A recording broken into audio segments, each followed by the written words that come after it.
Jumpa lagi dengan saya, Willy The Rooms, tetap di The Sinners Channel.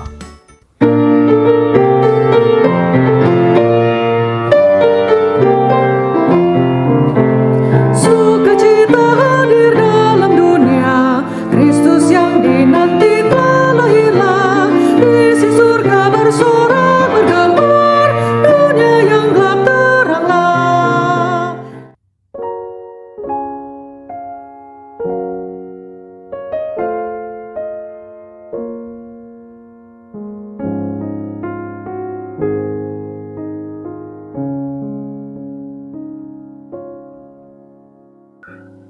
Dalam video sebelumnya, kita sudah melihat bagaimana Tuhan sudah bekerja melalui seseorang yang dibesarkan tanpa ibu sampai akhirnya pengaruhnya terus berlanjut bahkan setelah ia mati.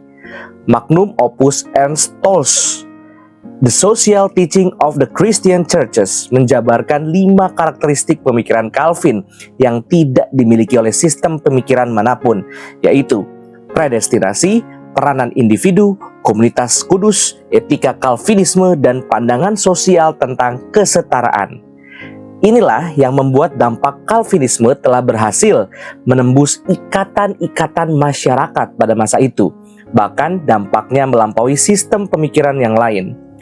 Masa reformasi selamanya akan dikenang, di mana gereja telah berhasil menjalankan tugasnya di tengah-tengah dunia yang pengaruhnya masih bisa kita rasakan sampai sekarang.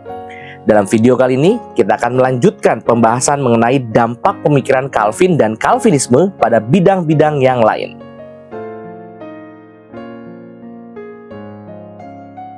Dampak langsung Calvinisme terhadap dunia ekonomi pernah didiskusikan oleh ahli sosial Max Weber. Menurut Max Weber, Calvinisme memberikan pengaruh yang besar terhadap munculnya kapitalisme modern. Ia mencoba menginterpretasi ulang secara sekuler dunia modern sebagai hasil dari interpretasi kehidupan ala Calvinisme. Tentunya, kita harus hati-hati dalam menerima pandangan ini, karena Weber sendiri tidak bisa dilepaskan dari ikatan zamannya, di mana pengaruh Immanuel Kant dan Nietzsche begitu besar. Setidaknya, Weber benar bahwa negara-negara Protestan memberikan pengaruh yang besar dalam penggunaan uang secara hati-hati. Pengaruh ini didapatkan dari ajaran Calvin tentang apa arti bekerja, pembayaran bunga, dan pengertian terhadap profit. Calvinisme membuat dobrakan besar kepada konsep medieval di zaman sebelumnya, di mana menurut Thomas Aquinas bekerja hanyalah diperlukan untuk membiayai dan memelihara individu dan komunitas. Ketika ini sudah dicapai, perjuangan lebih lanjut hanyalah sia-sia. Calvin memberikan basis religius dalam bekerja, yaitu konsep tentang panggilan yang membuat pengikutnya bekerja sungguh-sungguh untuk memuliakan Tuhan. Di masa sebelumnya, pekerjaan paling penting adalah pekerjaan yang berkaitan dengan hal-hal religius. Tetapi John Calvin membuat gebrakan di mana pekerjaan sekuler adalah pekerjaan yang sama religiusnya. Ajaran Calvin bahwa bekerja itu ibadah, laborare es orare, membuat manusia harus mempertanggungjawabkan segala sesuatu yang telah diberikan Allah. Atau dalam kata lain, manusia bekerja keras untuk memuliakan Allah. Calvin juga sangat tidak menyukai orang yang tidak bekerja dan pengemis yang hanya menggantungkan diri pada jeripaya orang lain, yang menurutnya sangat tidak alkitabiah. Penata layanan menjadi tema sentral di mana semua harta kita semata-mata adalah anugerah Allah dan kita harus mengelolanya untuk dikembalikan kepada Tuhan. Konsep kerja demikian menyebabkan berbagai kemajuan dalam bidang ekonomi yang bertahan selama beratus-ratus tahun di daerah-daerah seperti Inggris, Prancis, Belanda, dan negara-negara penganut Calvinisme lainnya. Calvin juga membuat perubahan konsep signifikan terhadap konsep peminjaman berbunga. Dalam zaman medieval, konsep pemberian bunga sangat dikutuk. Sedangkan Calvin membalikkan cara berpikir ini dengan memperbolehkan peminjaman uang dengan bunga agar orang lain bisa menggunakan uang dan tidak diam secara sia-sia. Penggunaan bunga juga membuat orang yang meminjam tidak mempermainkan dan menganggap remeh uang tersebut. Walaupun demikian, Calvin juga melarang pemberian bunga berlebihan dan menindas orang lain. Calvin mengkritik cara tafsir Alkitab tentang larangan menarik bunga bagi sesama Kristen tanpa melihat kondisi saat itu. Di zaman Calvin, secara umum bunga berkisar antara 20% sampai 30% dan Calvin hanya mengizinkan bunga di bawah 5%. Konsep semacam ini mengakibatkan orang Kristen harus bertanggung jawab dalam memakai uang mereka dan hal itu membuat mereka semakin menyimpan uang mereka. Uang yang banyak ini tetap harus dipertanggungjawabkan di hadapan Tuhan, sehingga mereka menanam modal dan bekerja sehingga mereka mendapatkan uang yang lebih besar lagi. Inilah yang menimbulkan semangat kapitalisme. Disinilah letak bahaya di mana jika generasi-generasi berikutnya mengadopsi struktur Calvinisme tanpa mengerti dan menghidupi jiwa Calvinisme dengan sungguh-sungguh. Negara-negara yang kaya meminjamkan uang kepada negara miskin, lalu terjadilah peminjaman suku bunga. Hal ini menimbulkan adanya penindasan terhadap negara-negara miskin. Negara yang kaya menjadi semakin kaya dari pengeluaran negara-negara miskin. Konsep menghidupi diri dari jerih lelah orang lain jelas-jelas bukanlah jiwa Calvinisme, karena Calvin sangat mengutuk ketidakadilan dalam perdagangan. Ketamakan kapitalisme menjadi bukti keterbatasan manusia untuk membangun ekonomi yang sempurna.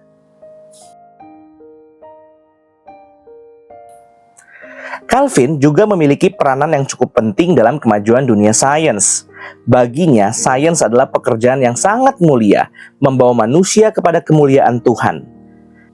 Sejarah telah membuktikan bahwa perkembangan sains dari Northern Europe, negara-negara Protestan meningkat tajam sejak zaman Reformasi. Lebih terutama lagi adalah peningkatan signifikan dari negara-negara penganut Calvinisme. Jam pendulum, peralatan optik, mikroskop, termometer, dan banyak teknologi terbaru saat itu semua dihasilkan oleh negara-negara penganut Calvinisme dan terutama University of Leiden yang menarik banyak pemikir dari seluruh dunia. Para ilmuwan yang telah dipengaruhi Calvinisme, baik dari sayap Puritan maupun Huguenot, selalu memuji Tuhan dan menghargai karya ciptaannya ketika mereka melakukan penelitian mereka. Bapa dari ilmu komparatif anatomi, Voltaire Coiter, memuji providensia Tuhan yang didemonstrasikan dalam adaptasi struktur hewan. Bernard Palissy, peneliti tumbuhan dari sayap Huguenot, sangat peduli dan marah ketika manusia merusak pepohonan. Calvin membuka kemungkinan sinkronisasi dua buku yang ditulis oleh Allah, yaitu Alkitab sebagai wahyu khusus dan buku alam, yaitu wahyu umum, dan bagaimana kedua buku ini berinteraksi yang banyak didiskusikan dalam institusionya. Jika kita membaca 6 chapter awal dalam buku Institutionnya, terlihat Calvin menghabiskan waktu begitu banyak membahas tentang Cicero, karena Cicero mempresentasikan cara klasik untuk menginterpretasikan dunia. Calvin mengatakan bahwa alam menunjukkan kepada Allah, tapi secara keping-kepingan sehingga menimbulkan kebingungan maupun pemberhalaan alam. Sehingga di sisi lain, buku alam ini akan mempresposisikan wahyu khusus. Calvin berargumen bahwa Alkitab memberikan pandangan yang lebih penuh dan konsisten dalam melihat natural order, sehingga ketika kita kembali membaca buku alam dalam perspektif Alkitab, kita melihat dengan jelas. Membaca Alkitab akan memberikan kita framework untuk membaca kembali buku alam. Bahkan Alkitab sendiri memberikan mandat untuk mengerti alam semesta. Tetapi Calvin sekali lagi mengingatkan bahwa Alkitab bukanlah buku sains untuk membahas alam secara detail, melainkan hanya memberikan pedoman. Pandangan Calvin akan pergerakan dari buku alam menuju Alkitab dan kembali kepada buku alam membuat kita lebih mengerti kebijaksanaan Allah. Ini adalah titik awal yang sangat signifikan bagi orang Kristen dalam mengerjakan sains.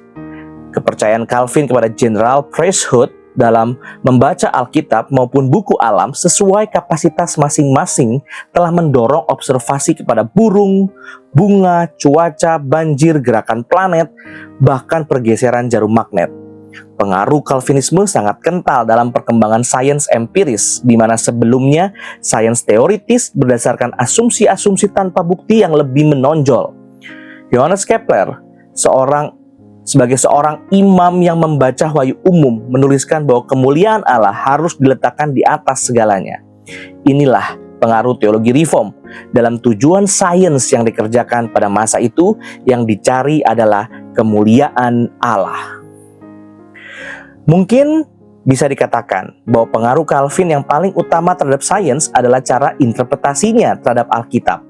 Karena masalah terbesar pada saat itu adalah beberapa bagian Alkitab tampaknya berkontradiksi dengan sains. Calvin membuat kontribusi yang sangat besar kepada seluruh pertanyaan mengenai interpretasi Alkitab. Karena sejak reformasi dimulai, otoritas gereja menjadi hilang. Kemudian muncullah ratusan interpretasi Alkitab dan banyak ajaran Kristen menjadi simpang siur. Masalah yang cukup besar adalah biblical interpretation dalam relasinya dengan natural science. Di zaman Calvin, Copernican Revolution telah membuat ahli teologi berdebat masalah keliteralan Alkitab. Sedangkan Calvin menyelesaikan masalah ini dengan prinsip sederhana, yaitu tidak ada satupun kata di Alkitab yang bukan firman Tuhan. Namun di saat yang sama, Alkitab juga ditulis oleh manusia yang terbatas, sehingga mereka menggunakan idiom, gambaran, metafora, dan kepercayaan di zaman mereka. Ketika menafsir kitab Kejadian misalnya, Calvin tidak mengambil posisi literal yang percaya ada air di atas langit, tidak juga mengambil posisi alegori seperti Origen. Tetapi ia mengatakan bahwa cakrawala itu adalah awan karena ia berpikir bahwa Alkitab dirancang supaya orang yang tidak berpendidikan pun bisa mengerti.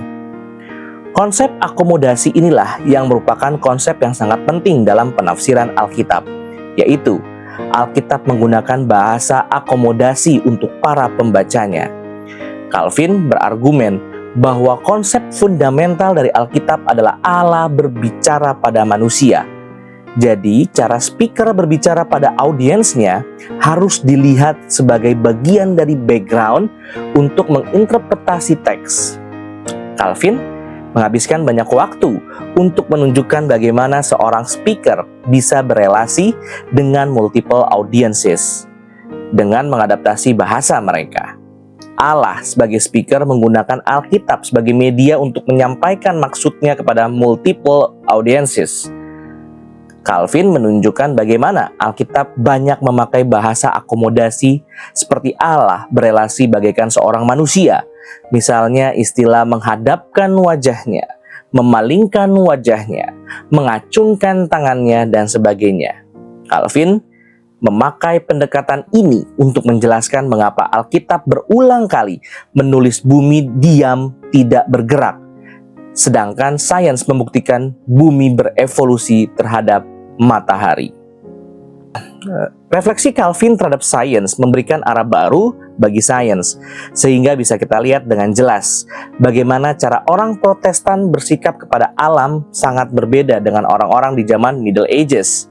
Di zaman sebelumnya, orang melihat alam sebagai sesuatu yang mistis, dan Calvin tidak nyaman dengan hal ini. Bagi Calvin, alam adalah sesuatu yang rasional, yang bisa dimengerti, karena ini adalah ciptaan Tuhan yang teratur, yang bisa diakses oleh pikiran manusia. Calvin juga sangat mengerti bahwa pikiran manusia sudah dirusak oleh dosa, dan bagaimana cara pikiran manusia sudah sangat bermasalah, sehingga menimbulkan natural worship. Saat itu, ikatan natural teologi begitu kuat, sehingga peranan Calvin sekaligus juga membebaskan alam dari dunia sakral, sehingga kita bisa mempelajari sains tanpa ikatan gereja. Di zaman sebelumnya, orang melihat bahwa adanya bagian-bagian ciptaan yang berelasi dengan realitas transenden, yaitu Tuhan, di mana ada suatu penetrasi alam kepada wilayah ilahi. Dan hal ini terlihat jelas dalam konsep transubstansi perjamuan kudus Katolik. Dan Calvin membebaskan semuanya ini. Pandangan Calvin juga memiliki integrasi yang jauh lebih baik dari zaman setelahnya, Enlightenment. Di abad pencerahan, orang memisahkan antara iman dan sains secara total, sehingga sains tidak lagi memuliakan Tuhan. Calvin juga sering dikritik dan dituduh menghambat perkembangan sains dengan menuduhnya anti-Kopernikan. Kritikan yang cukup kuat oleh Bertrand Russell. Tapi hal ini tidak bisa dibuktikan dengan jelas karena hal itu tidak pernah ditemukan dalam tulisan asli Calvin dalam bahasa Perancis maupun terjemahan-terjemahan bahasa Jerman. Kata-kata Calvin yang mengkritik Kopernikus hanya ditemukan di terjemahan bahasa Inggris dalam buku yang tidak bisa dipertanggungjawabkan. Calvinisme telah memperoleh banyak tuduhan sebagai anti-seni karena pemikiran tentang ikonoklasme atau penolakan pengultusan benda-benda suci karena benda-benda tersebut dianggap memiliki nilai seni yang sangat tinggi. Namun, kenyataannya, selama ini kesenian telah diikat oleh aspek mistik sehingga bidang ini sulit mengembangkan wilayahnya. Calvinisme justru memberikan tempat untuk seni, supaya seni bisa berkembang tanpa ikatan gereja. Calvin berpendapat seni adalah karunia sempurna dari Roh Kudus. Dalam prinsip Calvinisme, Allah adalah Allah yang kreatif di mana Ia menciptakan seluruh dunia dengan segala keindahannya. Manusia yang diciptakan menurut gambar dan rupanya membuat kapasitas seni untuk mengembangkan dan menikmatinya. Namun, sebegitu pentingkah peranan Calvinisme terhadap perkembangan seni? Bukankah di zaman sebelumnya Renaissance telah mengerjakan kesenian yang mengagumkan? Mungkinkah bentuk Cinquecento atau High Renaissance dari Da Vinci, Michelangelo, dan Raphael dengan kualitasnya yang unik dapat dilampaui? Tidak diragukan bahwa Renaissance mempunyai pengaruh yang sangat besar kepada dunia kesenian.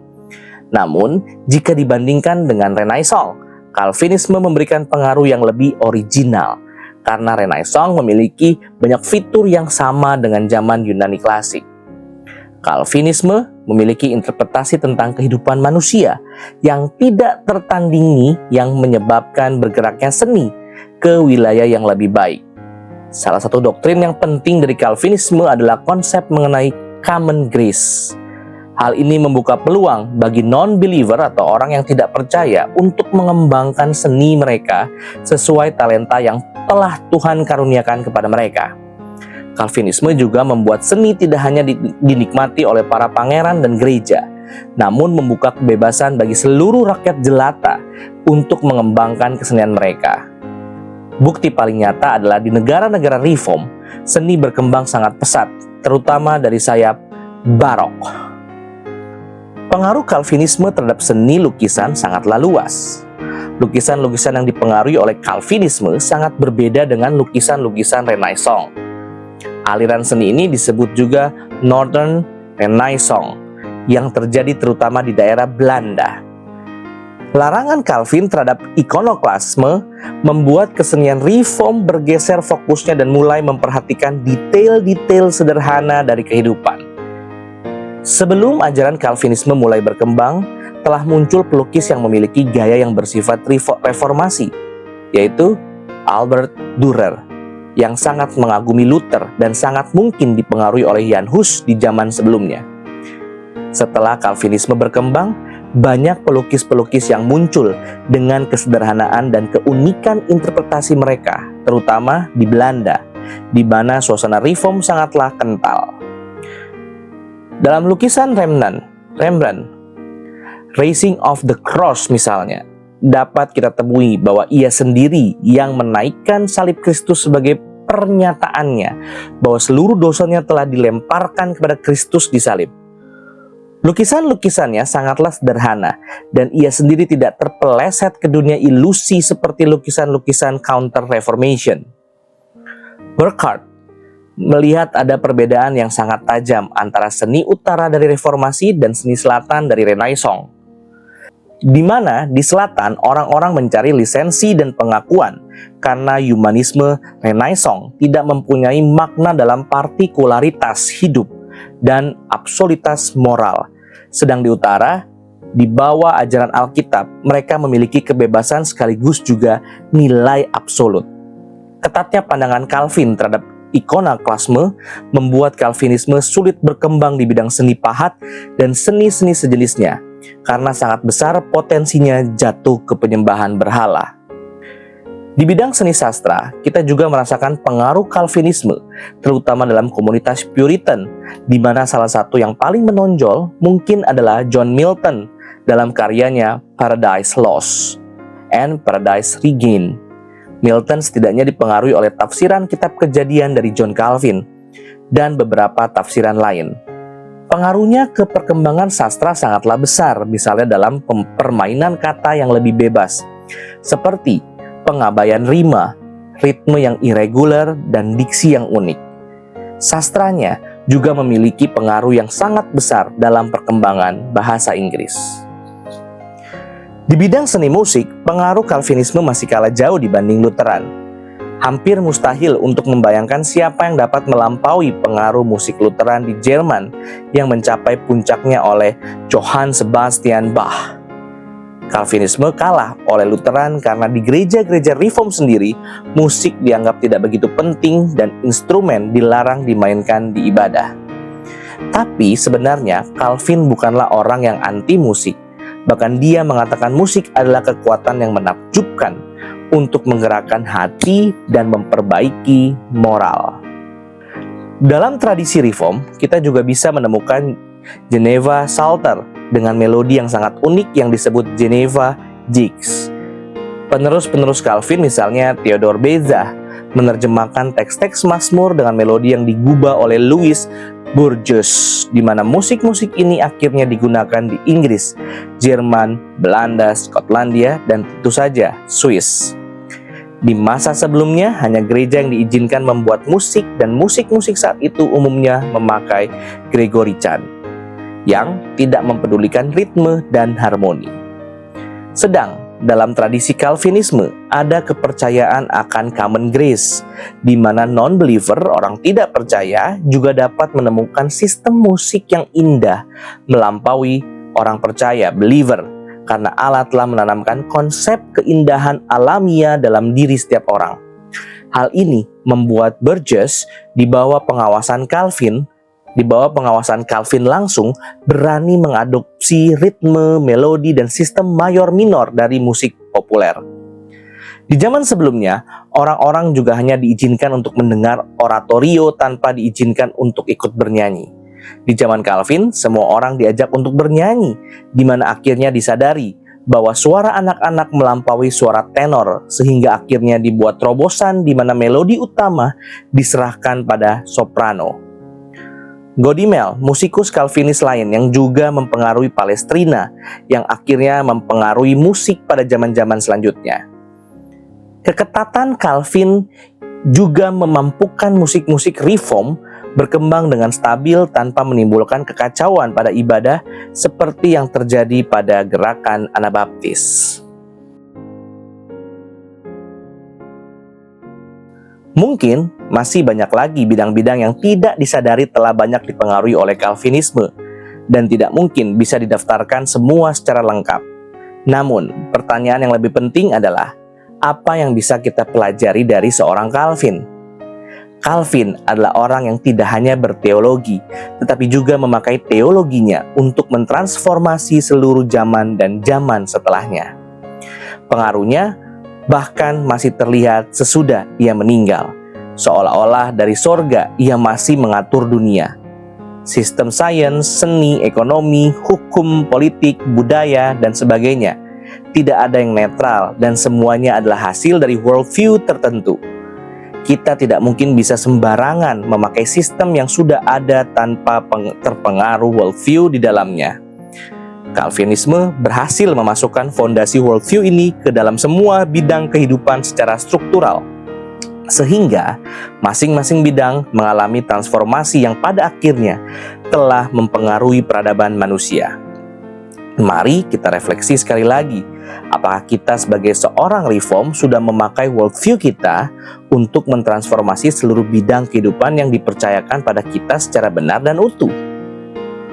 Ataukah kita hanya berpikir yang penting hidup baik-baik, berdagang dengan jujur, perpuluhan, persembahan tanpa menggumuli sistem ekonomi yang alkitabiah?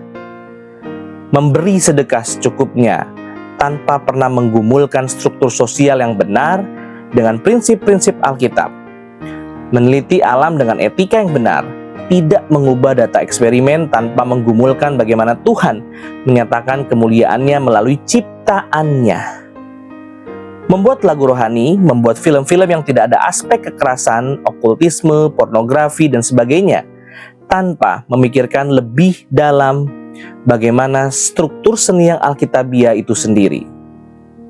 Menjadikan politikus yang tidak korupsi dan mengerjakan tugas dengan beres tanpa menggumulkan bagaimana mentransformasi sistem pemerintahan dengan benar. Jika cara berpikir orang Kristen lebih ke aspek pasif seperti ini, sulit bagi kita mengharapkan munculnya suatu mandat budaya secara utuh dengan integrasi antara teologi dan aspek-aspek lainnya. Karena pada kenyataannya kita hanya memakai sistem budaya yang berdosa dan ditunggangi etika Kristen, lalu kita menyebutnya budaya Kristen. Padahal ujung-ujungnya nilai kekristenan itu kita yang malah digerogoti pelan-pelan oleh sistem tersebut. Penebusan tidak hanya menekankan perubahan arah hati saja, tetapi juga semua struktur yang dibangun di atasnya. Betapa agung dan mulianya gerakan ini, dan bagaimana Tuhan memakai Calvin, seorang yang dibesarkan tanpa sosok ibu, untuk memulai gerakan reform dan telah menjadi berkat bagi seluruh dunia dalam segala bidang dan dalam segala lapisan masyarakat. Melalui Calvinisme, manusia dibawa kembali melihat kemuliaan Tuhan di sekitar kita. Tidak ada lagi perbedaan sakral dan sekuler, karena yang sekuler pun haruslah dibawa kembali untuk memuliakan Tuhan. Kita semua adalah imam, priesthood of all believers, dan kita harus bertanggung jawab menjalankan tugas keimaman kita untuk membawa seluruh bidang kehidupan yang Tuhan percayakan kepada kita untuk dikembalikan kepadanya. Reform teologi telah memberikan kerangka bagi manusia untuk mengintegrasikan seluruh bidang kehidupan tanpa terkecuali. Sungguh merupakan anugerah yang sangat besar jika kita diizinkan Tuhan bisa mengenal gerakan reform dan boleh meneruskan gerakan ini. Mari berjuang bersama bagi kemuliaan-Nya, Tuhan dan Juru Selamat kita satu-satunya, Yesus Kristus. Terima kasih. Tuhan Yesus memberkati. Hari Natal